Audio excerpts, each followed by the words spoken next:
साहेबांकडे कळवण्यात आल्याच्या नंतर समिती बैठक बसली आणि त्यांचं पुढे काय झालं मला काही माहिती. असं न होता जिथं मी काम करतोय माझ्या इन्स्टिट्यूट प्रमुखाने जर माझी भूमिका वेळीच जर समजून घेतली तर असे प्रकार दुर्दैवी घडणार नाही. त्या बाबतीत आपला जिल्हा खूप चांगला आहे, आपले सर्व अधिकारी चांगले आहेत.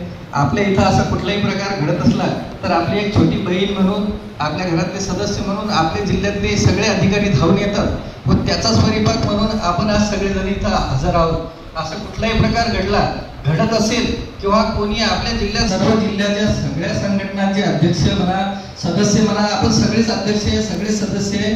प्रत्येकाने जर आपल्या जवळच्या व्यक्तीला जर लवकर सांगितलं असा कुठला प्रकार घडणार नाही.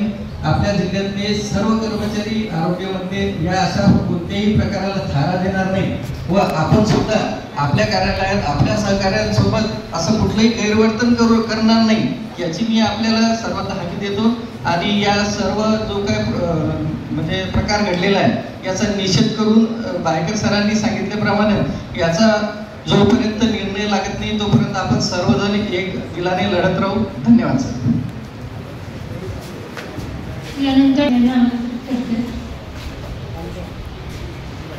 त्यांच्या जो म्हणणं आहे त्याच्या मृत्यू झालेला आहे तर त्या प्रसंगी आपण सर्व विविध सामाजिक संघटना, सर्व संघटना एकत्रित येऊन आपण एक प्रोटेस्ट करत आहोत.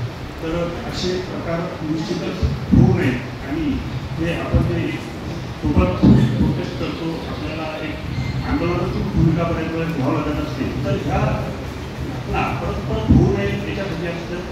आणि अतिशय दुःखद घटना की एक महिला वाटतं जेव्हा एखाद्या आता चलता जर सिनेरिओ बघितला तर अगोदरच्या हॉस्पिटलमध्ये सत्ता, पैसा आणि या सगळ्या